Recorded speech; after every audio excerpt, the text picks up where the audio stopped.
رمضان المبارک کا بابرکت مہینہ شروع ہو چکا تھا۔ پورے گھر میں روحانیت اور خوشی کا ماحول تھا۔ ہر رات گھر کے افراد جلدی سو جاتے تاکہ سحری کے وقت آسانی سے اٹھ سکیں۔ اسی گھر میں 4 سال کی ایک ننھی پیاری اور شرارتی بچی رہتی تھی جس کا نام حوریہ تھا۔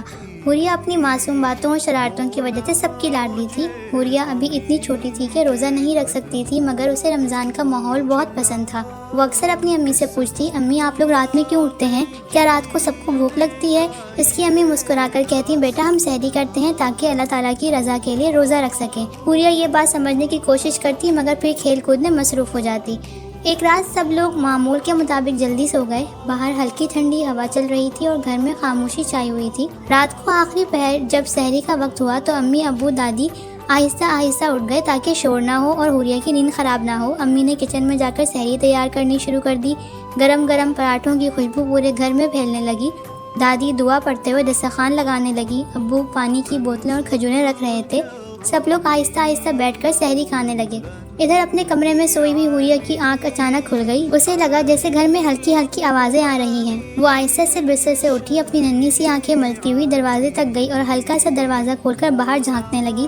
اس نے دیکھا کہ گھر کے سب بڑے لوگ ڈائننگ ٹیبل پر بیٹھے مزے سے کھانا کھا رہے ہیں۔ پراٹھے، انڈے، دودھ اور کھجوریں سب کے سامنے رکھی تھی۔ حوریہ کی آنکھیں حیرت سے پھیل گئیں۔ وہ فوراً تیزی سے باہر آئی اور زور سے بولی، اوہو، کیا آپ لوگ ہمیں سلا کر پارٹی کر رہے ہیں؟ اس کی معصوم آواز سن کر پورا گھر ایک لمحے کے لیے خاموش ہو گیا، پھر سب زور زور سے ہنسنے لگے۔ نہیں میری گڑیا، یہ پارٹی نہیں، یہ سحری ہے، ہم روزہ رکھنے کے لیے کھانا کھاتے ہیں۔ حوریہ نے معصومیت سے کہا، تو مجھے کیوں نہیں جگایا؟ میں بھی پارٹی، میرا مطلب سحری کرنا چاہتی ہوں۔ امی مسکراتے ہوئے بولی، آپ ابھی چھوٹی ہیں، آپ پر روزہ فرض نہیں ہے، لیکن اگر آپ چاہیں تو سحری ہمارے ساتھ کر سکتی ہیں۔ یہ سن کر حوریہ بہت خوش ہو گئی۔ وہ فوراً کرسی پر بیٹھ گئی اور بولی، مجھے بھی پراٹھا چاہیے اور دودھ بھی۔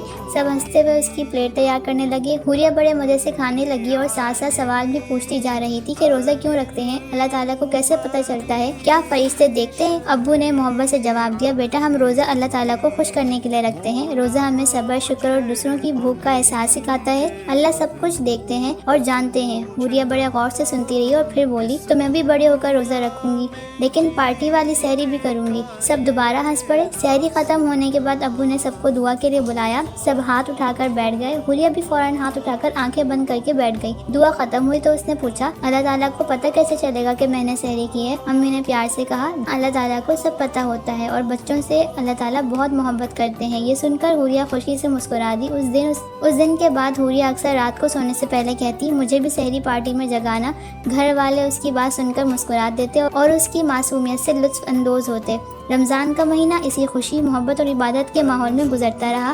حوریہ اگرچہ روزہ نہیں رکھتی تھی، مگر وہ ہر روز سحری کے بارے میں پوچھتی اور اللہ تعالیٰ کے بارے میں نئی نئی باتیں سیکھتی رہتی۔ پیارے بچوں، رمضان صرف روزہ رکھنے کا نام نہیں بلکہ یہ محبت، صبر، عبادت اور گھر والوں کے ساتھ خوشی بانٹنے کا مہینہ ہے۔ بچوں کو پیار اور اچھے انداز سے دین سکھایا جائے تو وہ خوشی سے سیکھتے ہیں۔ اگر آپ کو حوریہ کی یہ کہانی پسند آئی ہو تو لائک کریں، سبسکرائب کریں اور اسے اپنے دوستوں کے ساتھ شیئر کریں۔ اور اگر آپ چاہتے ہیں کہ ہم خاص آپ کے نام سے کوئی مورل اسٹوری بنائیں تو کمنٹ میں اپنا نام ضرور لکھیں۔